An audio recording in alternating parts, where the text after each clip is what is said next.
Hello students. तो NEET aspirants, तो अगर आप 2027 के लिए आपने अगर ड्रॉप लिया है तो मैं आपको बता दूं कि मैं यहाँ पर आपके कॉन्सेप्ट को बहुत आसान बनाने की कोशिश करने वाला हूँ। तो आप इन कॉन्सेप्ट को अच्छे से सीखें, क्योंकि आप अगर ड्रॉपर्स हो, आपने ड्रॉप लिया है तो कहीं ना कहीं आपने पूरे सिलेबस को बहुत अच्छे से पढ़ा हुआ है। तो मेरा काम है कि जो आपने टॉपिक पढ़े हैं उनको मैं और इजी वे में आपको यहाँ पर समझाऊं, ताकि आप उस चैप्टर को बहुत अच्छे से उससे रिलेटेड क्वेश्चंस यहाँ पर कर पाओ। तो जो मैं यहाँ पर पढ़ा रहा हूँ उससे रिलेटेड क्वेश्चंस भी साथ के साथ, मैंने कुछ आपको कॉन्सेप्ट समझाया तो उससे रिलेटेड क्वेश्चंस भी यहाँ पर मैं कवर कर रहा हूँ। मेरा नाम डॉक्टर आशीष गुप्ता है, एक पीएचडी फ्रॉम एम्स। तो आज हमारी क्लास नंबर 1 होगी। तो अगर हम बात करें ह्यूमन फिजियोलॉजी, तो नीट जियोलॉजी वाले सेक्शन में मैं ह्यूमन फिजियोलॉजी यहाँ पर कवर कर रहा हूँ, और इसमें जो चैप्टर स्टार्ट कर रहे हैं हम बॉडी फ्लूइड एंड सर्कुलेशन, तो ये आज हमारी क्लास नंबर 1 है। अब यहाँ पर आप देखो, बॉडी फ्लूइड एंड सर्कुलेशन की अगर हम जब बात करते हैं तो स्टूडेंट आपको पहले ये देखना है कि हम ह्यूमन फिजियोलॉजी की बात करें तो हमने ये कहा कि अगर हमारी ह्यूमन बॉडी है तो कहीं ना कहीं सेल से मिलकर बनी हुई है, इसमें कोई डाउट नहीं है। तो जो सेल्स हैं और सेल से मिलकर कहीं ना कहीं आपने टिश्यू बनाया, टिश्यू से ऑर्गन, इस तरह से कॉन्सेप्ट बन रहा है। तो अगर मैं बात करूं जो भी हमारे टिश्यू है या जो टिश्यू में जो सेल है, तो उसकी सबसे पहली बेसिक नीड क्या है स्टूडेंट, एक बार ये देखें। अगर हम हेल्दी फंक्शनिंग ऑफ द, अगर मैं बात करूं for the healthy functioning of tissue, healthy functioning of tissue के लिए क्या जरूरी है, फंक्शनिंग ऑफ टिश्यू। स्टूडेंट मेरी बात को ध्यान से समझना, मैंने कहा हेल्दी फंक्शनिंग ऑफ टिश्यू के लिए क्या जरूरी है। भाई टिश्यू में क्या होंगी, सेल्स होंगी। मैं आपको ध्यान रखना, एक एक लाइन एनसीईआरटी की समझाऊंगा आपको। तो हमने कहा इस सेल को क्या जरूरत है, भाई आपको इसको क्या देना होगा, न्यूट्रिएंट्स प्रोवाइड करने होंगे, ऑक्सीजन की जरूरत होगी, और जो भी इसेंशियल न्यूट्रिएंट है, इसेंशियल एलिमेंट है, वो सब आपको यहाँ पर देने पड़ेंगे। तो आप बोल सकते हो क्या क्या जरूरत है किसी भी एक सेल को सर्वाइव करने के लिए। भाई सीधी सी बात है, आपको प्रोवाइड करना होगा nutrient, oxygen and other essential element. तो आपको प्रोवाइड करना होगा ऑक्सीजन, आपको प्रोवाइड करने होंगे न्यूट्रिएंट्स एंड आपको प्रोवाइड करने होंगे अदर इसेंशियल एलिमेंट, जो भी होंगे other essential element, other essential elements. तो स्टूडेंट ये सब आपको सेल को प्रोवाइड करना होगा। सेल इनको यूटिलाइज करेगी एनर्जी बनाने में, और साथ के साथ क्या रिलीज होगा, आपने कहा यहां तो वेस्ट रिलीज होंगे, हार्मफुल सबस्टांसेस रिलीज होंगे, हार्मफुल सबस्टांस रिलीज होंगे।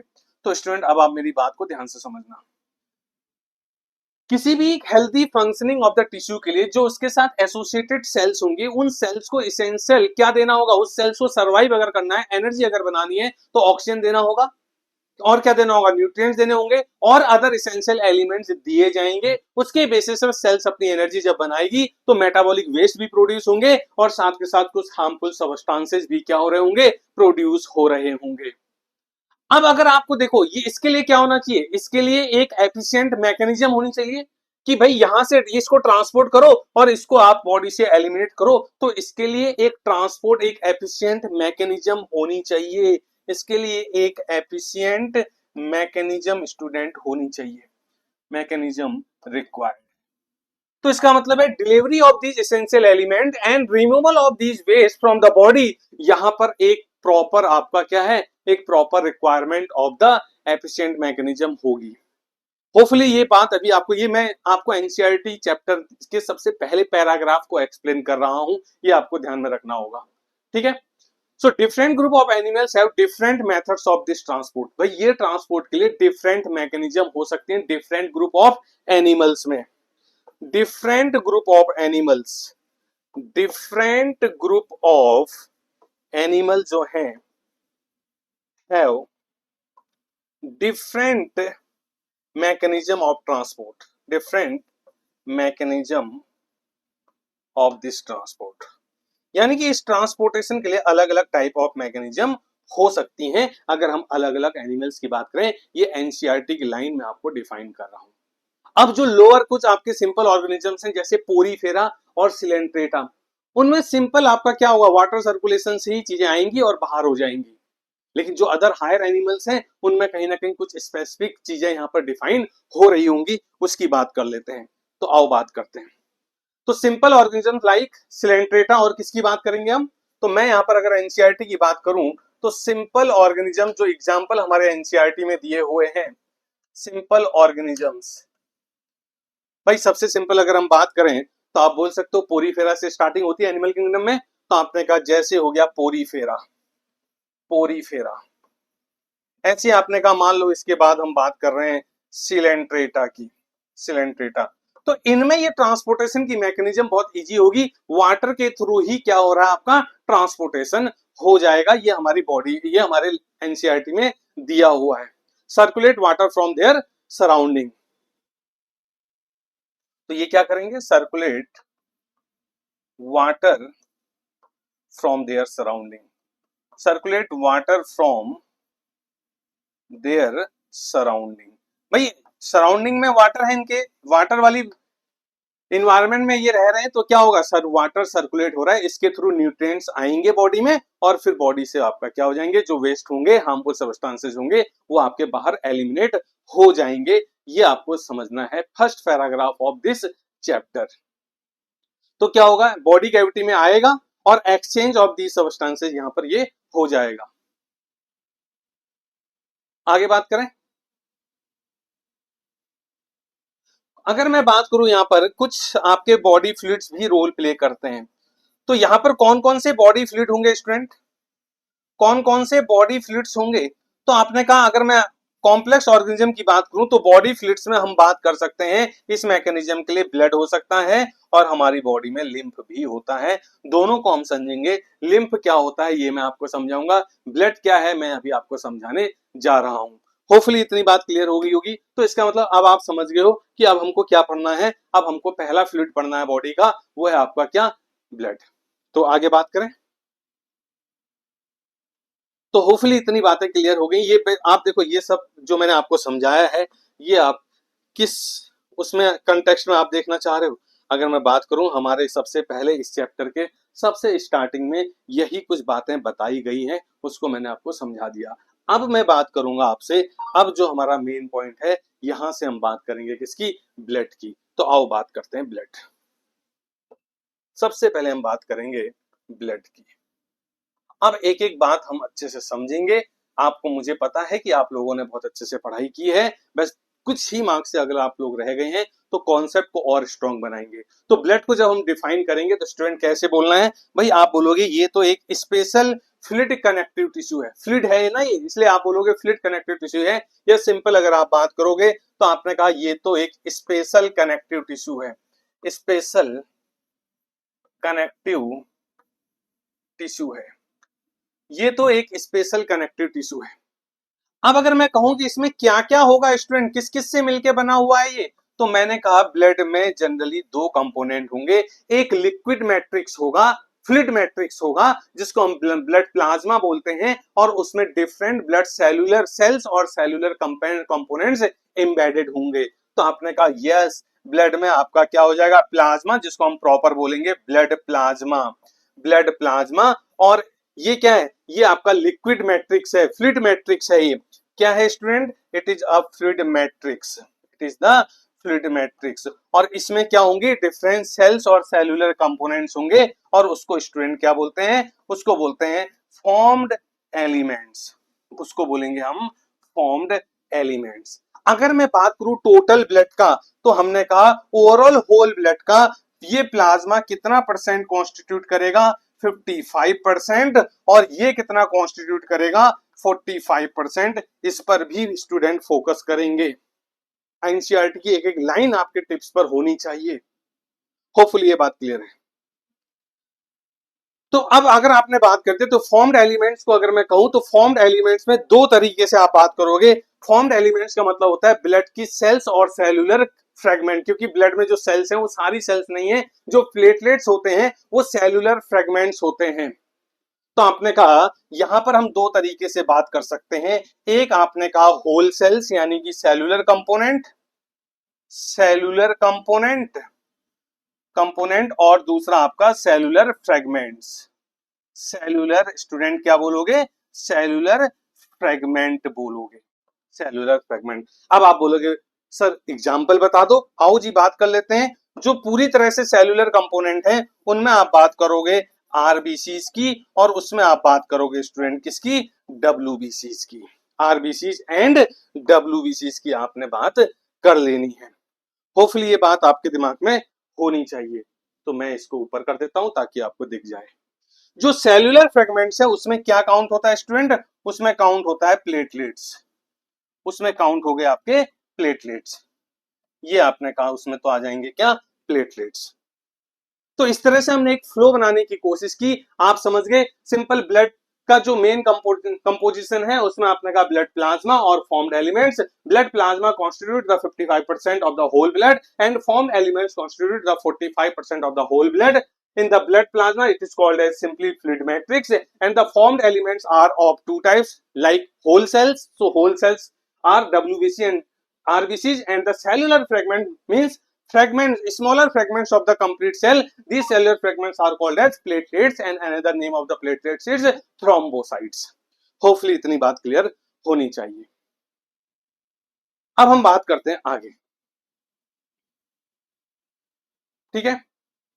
होपफुली यहां तक बात क्लियर हो गई है। चलो फिर इतनी बातें क्लियर अगर हो गई हैं तो अगर अब मैं यहाँ पर ब्लड के बारे में थोड़ा सा एक बार 2-3 पॉइंट यहाँ पर फटाफट से लिख दूं थोड़ा बहुत।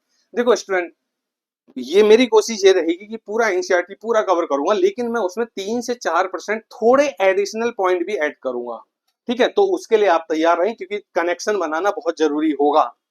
तो अगर मैं बात करूं एक एडल्ट ह्यूमन में कितना ब्लड होता है, एक एडल्ट ह्यूमन में कितना ब्लड होता है, तो आपने कहा यहां पर तो 5 लीटर टू 6 लीटर ब्लड होता है। 5 लीटर टू 6 लीटर ब्लड हम एक नॉर्मल कंडीशन में बात कर सकते हैं। अगर मैं ब्लड के पीएच की बात करूं तो स्लाइटली एल्कलाइन होता है। आपने कहा 7.4, आपने कहा ये तो स्लाइटली एल्कलाइन रेंज पर जाएगा, स्लाइटली एल्कलाइन।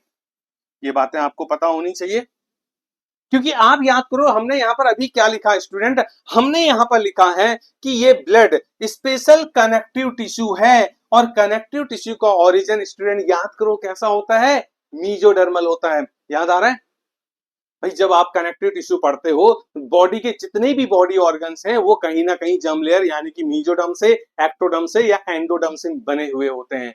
तो कनेक्टिव टिश्यू का ओरिजिन कहां से होता है स्टूडेंट? मीजोडर्मल होता है। तो एक क्वेश्चन ये भी बनके तैयार हो गया, इनडायरेक्टली क्वेश्चन है। तो आपने कहा यस, इसको भी हम मेंशन करेंगे, mesodermal origin, mesodermal origin, mesodermal origin.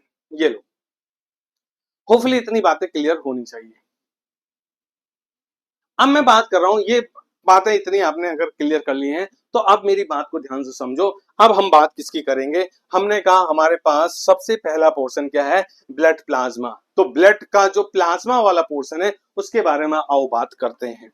चलो जी, उसके बाद मैं आपको एक क्वेश्चन भी कराऊंगा क्योंकि मेरा टारगेट आपको साथ के साथ क्वेश्चन कराने का रहेगा। तो मैं अब यहां पर स्टार्ट कर रहा हूं blood plasma, blood plasma, blood plasma. अभी मैंने आपको बोला था कि ये कितना होता है स्टूडेंट? ये तो 55% ऑफ होल ब्लड होता है। टोटल ब्लड का कितना? आपने कहा 55%। क्या है ये? ये तो फ्लूइड मैट्रिक्स है, ये फ्लूइड मैट्रिक्स है, ये लिक्विड है। ये कैसा लिक्विड है? ये गाढ़ा है। गाढ़े को क्या बोलते हैं student? Viscous. It is viscous in nature, it is viscous in nature. Viscous का मतलब गाढ़ा। इसके बाद अगर हम बात करें इसका कलर कैसा होता है? इसका कलर हल्का सा येलोइश टाइप का होगा, हल्का सा येलोपन होगा उसमें, उसको बोलते हैं स्ट्रॉ इन कलर। ठीक है, कैसा कलर है? स्ट्रॉ कलर्ड है, स्ट्रॉ कलर्ड, बिल्कुल लाइट येलो आप बोल सकते हो, लाइट येलो। आपकी जो एनसीईआरटी में दिया गया स्टूडेंट ये टर्म दिया गया है, तो आप एनसीईआरटी के टर्म को बहुत अच्छे से फोकस करोगे। स्ट्रॉ कलर्ड यानी कि बिल्कुल हल्के से पीलापन होगा इसमें। इसके बाद इसमें और क्या होगा?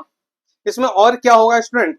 प्लाज्मा कंटेन्स, प्लाज्मा कंटेन्स क्या होगा स्टूडेंट इसमें? इसमें होगा मैक्सिमम वाटर। कितना? 9 वाटर होगा इसमें, 92% वाटर है इसमें, इसीलिए तो इसको क्या बोला स्टूडेंट? फ्लूइड मैट्रिक्स बोल रहे हैं। इसके बाद इसमें और मेजर कंपोनेंट क्या होगा? 6 to 8% स्टूडेंट इसमें क्या होंगे? प्रोटीन्स होंगे। इसमें क्या होंगे स्टूडेंट? प्रोटीन्स होंगे। और क्या होगा इसमें स्टूडेंट? इसमें मिनरल्स होंगे, इसमें कुछ मिनरल्स होंगे, मिनरल्स, मिनरल्स जैसे सोडियम आयन हो गया, कैल्शियम आयन हो गया, मैग्नीशियम आयन हो गया, और क्या होगा, बाइकार्बोनेट आयन हो गया, एटसेट्रा, ये होगा बाइकार्बोनेट हो जाएगा, ठीक है, क्लोराइड आयन हो जाएगा, ये सारे इसमें मिनरल्स के फॉर्म पर यहां पर होंगे। और क्या होगा स्टूडेंट इसमें, और क्या होगा इसमें, इसमें ग्लूकोज होगा, अमीनो एसिड होगा, फैट्स होंगे इसमें, ठीक है, ग्लूकोज, अमीनो एसिड, लिपिड्स, ये ट्रांजिट स्टेट में होंगे। क्यों, बिल्कुल बुक में लिखा हुआ स्टूडेंट, ट्रांजिट स्टेट में मतलब भाई ये डिलीवर हो रहे होंगे ना, आगे मूव करते हुए टारगेट टिश्यू को जा रहे होंगे, इसलिए ट्रांजिट स्टेट में लिखा गया है। बिल्कुल, तो इसमें क्या होगा, इसमें आपने कहा ग्लूकोज होगा, अमीनो एसिड होंगे, इसमें फैट होंगे, in transit state, in transit state. NCERT की लाइन है बच्चों, एनसीईआरटी की ही लाइन है। इसमें और क्या होंगे बच्चों, इसमें क्लॉटिंग फैक्टर्स होंगे, इसमें क्लॉटिंग फैक्टर्स होंगे, और ये क्लॉटिंग फैक्टर्स ब्लड क्लॉट करने में हेल्प करते हैं। आपने देखा होगा जब कोई चोट लग जाती है, ब्लड वेसल डैमेज हो जाती है, तो वहां पर ब्लड का थक्का जमने लग जाता है, जिसको आप बोलते हो ब्लड क्लॉट। तो ये ब्लड क्लॉटिंग मैकेनिज्म में रिक्वायर्ड होते हैं clotting factors, different clotting factors होते हैं, तो ये प्लाज्मा में ही होते हैं। और ये प्लाज्मा में जो क्लॉटिंग फैक्टर्स होते हैं जनरली इनएक्टिव फॉर्म पर रहते हैं, जब जरूरत पड़ती है तो पहले ये एक्टिवेट होते हैं और उसके बाद एक ब्लड क्लॉटिंग मैकेनिज्म को लीड करते हैं। तो किस फॉर्म पर होंगे, इनएक्टिव स्टेट पर होंगे, इनएक्टिव स्टेट पर होंगे। तो ये कुछ बातें हमने यहां पर बात की है। अब आपने ये कहा यहां पर, तो क्लॉटिंग फैक्टर्स किसमें हेल्प करेंगे, क्लॉटिंग फैक्टर्स हेल्प करते हैं किसमें, ब्लड क्लॉटिंग मैकेनिज्म में। अब मैं अगर आपसे एक बात पूछूं कि अगर मैं आपका यहां से ब्लड निकालूं, तो उस नेचुरल कंडीशन में, मैंने कहा ये एक कोई इंसान है, और इस नेचुरल कंडीशन में अगर मैं यहां से इसका ब्लड खींच लूं थोड़ा सा 10 ml, जो भी आपकी मर्जी है, तो आपने यहां से इसका ब्लड लिया और एक ब्लड कलेक्टिंग ट्यूब में उसको कलेक्ट कर लिया, तो मैंने कहा ये तो अभी मैं डायरेक्ट बॉडी से लेके आया हूं, तो इसमें जो कंपोनेंट होगा उसमें क्या होगा, अभी प्लाज्मा होगा। क्या होगा student, plasma, plasma plus formed elements होंगे ना, तो यस इसका जो फ्लूइड कंटेंट होगा वो प्लाज्मा कहलाएगा।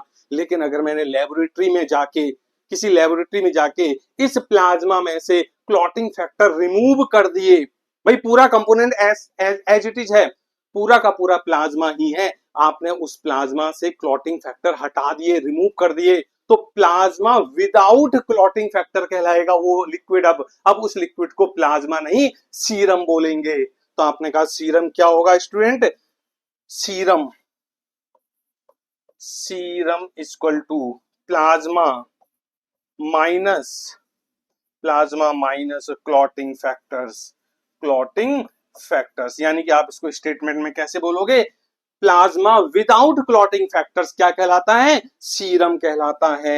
एक क्वेश्चन तैयार है आपका, एक क्वेश्चन बिल्कुल तैयार है, ठीक है। होपफुली आप इतनी बात क्लियर होगी सबको, प्लाज्मा माइनस, तो इसका मतलब क्या ये क्लॉट हो पाएगा, can not clot, serum clot नहीं हो पाएगा, कैन नॉट क्लॉट, क्योंकि भाई क्लॉटिंग फैक्टर ही नहीं है, तो कैसे क्लॉट कर दोगे, नहीं हो पाएगा क्लॉट। ये होपफुली इतनी बात क्लियर होनी चाहिए।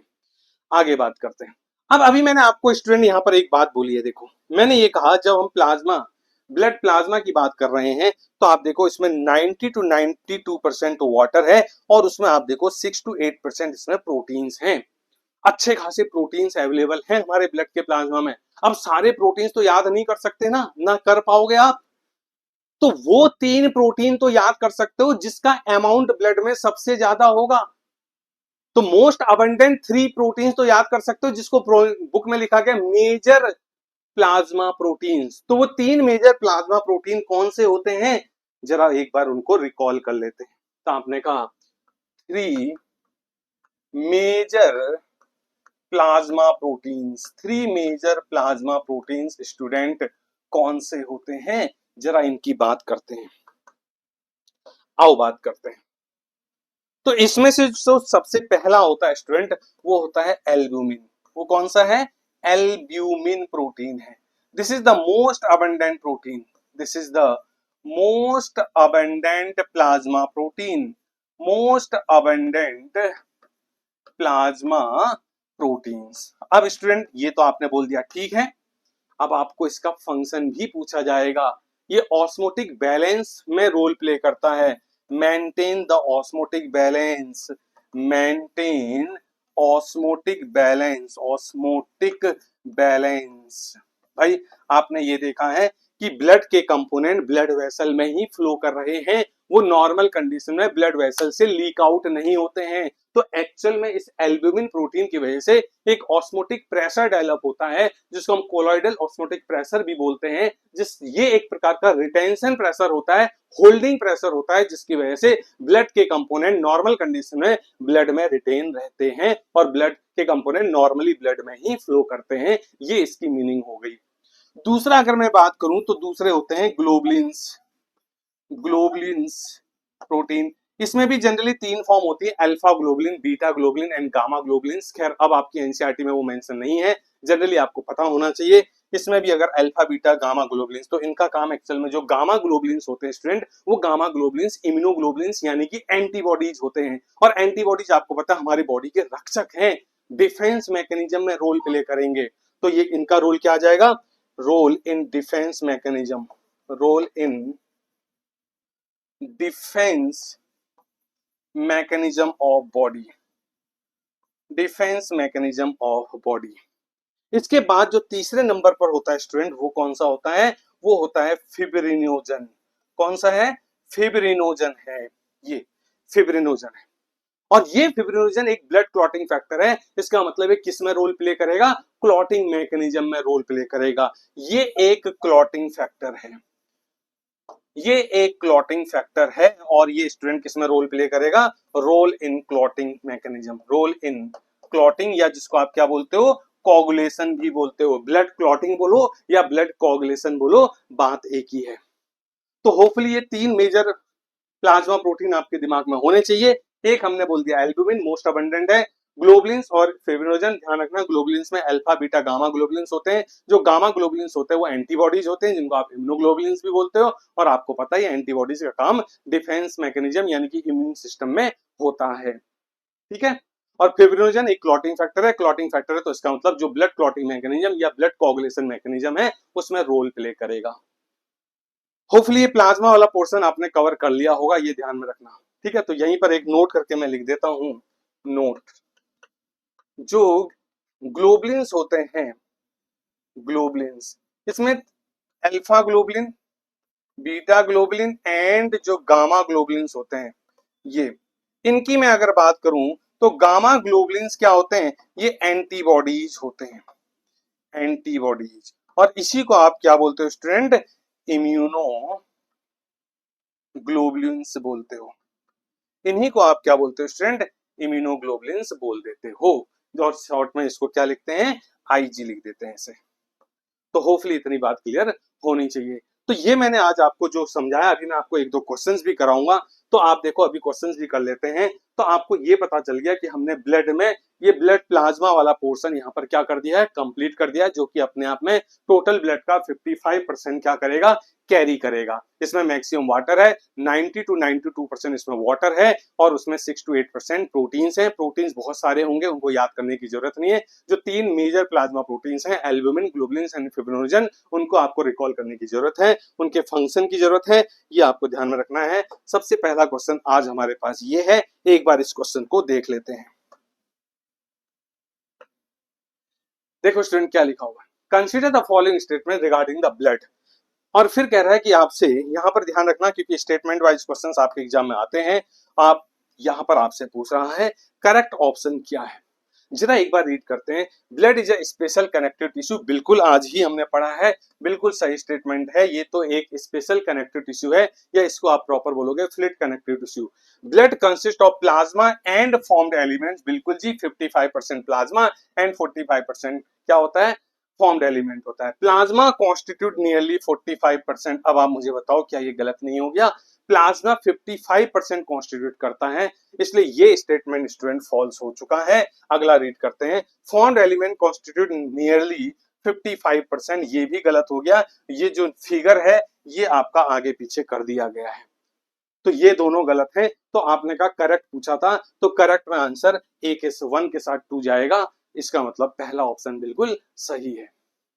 एक और क्वेश्चन करेंगे, एक और क्वेश्चन करते हैं। चलो अब इस क्वेश्चन को रीड करते हैं। क्वेश्चन क्या कह रहा है, consider the following statement regarding plasma. Plasma के बारे में कौन सा स्टेटमेंट आपको सही लगता है, जरा एक बार देखते हैं। आगे से देखो, इनकरेक्ट करेक्ट कुछ नहीं लिखा है, तो आप ये मत सोचना कि क्या पूछा है इसमें, करेक्ट पूछा कि इनकरेक्ट। भाई बाय डिफॉल्ट करेक्ट होता है अगर कुछ ना लिखा हो तो, ये आपको चीजें ध्यान में रखनी पड़ती हैं।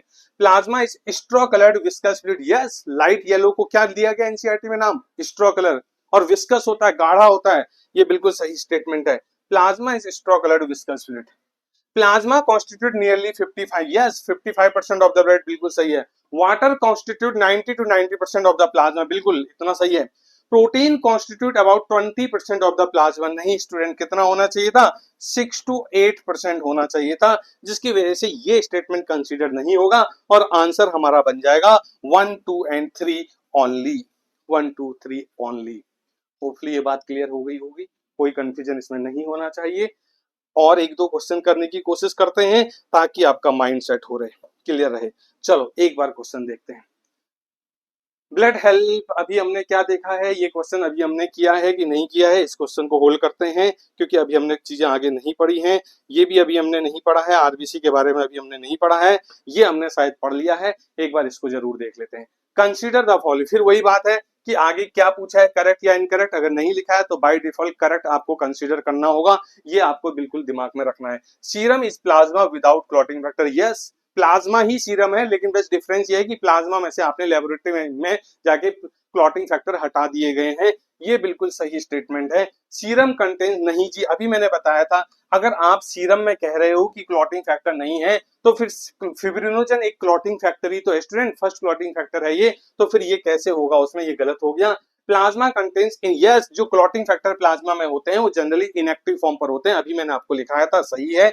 Serum is formed after removal of clot, yes serum कब बनेगा, जब आप क्लॉटिंग फैक्टर को हटाओगे, ये सही हो गया। आपसे 1, 3 and 4 पर जाओगे तो आंसर ये बनेगा आपके लिए, आंसर बिल्कुल ए बनेगा। होपफुली आपका आंसर सही हुआ होगा। तो इस तरह से आज हमने एक पोर्शन कवर किया स्टूडेंट, कौन सा पोर्शन कवर किया है वो हमने, मैं आपको बता दूं कि ये मैंने आपको कवर कर दिया ब्लड में, ब्लड प्लाज्मा वाला पोर्शन। अब जो मेरी अगली क्लास आएगी उसमें हम कवर कर रहे होंगे फॉर्म्ड एलिमेंट्स में, हम आरबीसी कवर करेंगे पहले, फिर हम डब्ल्यूबीसी कवर करेंगे और फिर हम जो सेल्यूलर फ्रेगमेंट प्लेटलेट्स होता है उसको कवर करेंगे। तो इस तरह से हमारा ब्लड का कंपोजिशन वाला चैप्टर कंप्लीट हो जाएगा। फिर उसके बाद हम ब्लड ग्रुप, इन सब की बातें एनसीईआरटी के बेसिस पर ही सारी चीजें कवर कर रहे होंगे with respect to the questions. तो होपफुली आपको क्लास पसंद आई होगी। आपने अगर चैनल को अभी तक सब्सक्राइब नहीं किया है तो चैनल को सब्सक्राइब कर लें। मेरा नंबर नीचे रिफ्लेक्ट हो रहा है, आप इस नंबर पर मुझे कनेक्ट कर सकते हो। मेरा नाम डॉक्टर आशीष गुप्ता है, ठीक है। चलो तो अगली हमारी जो क्लास होगी वो कौन सी होगी, अब वो क्लास नंबर 2 होगी, इसको आपको ध्यान में रखना है। Thank you all, bye bye, take care, मिलते हैं अगले उसमें।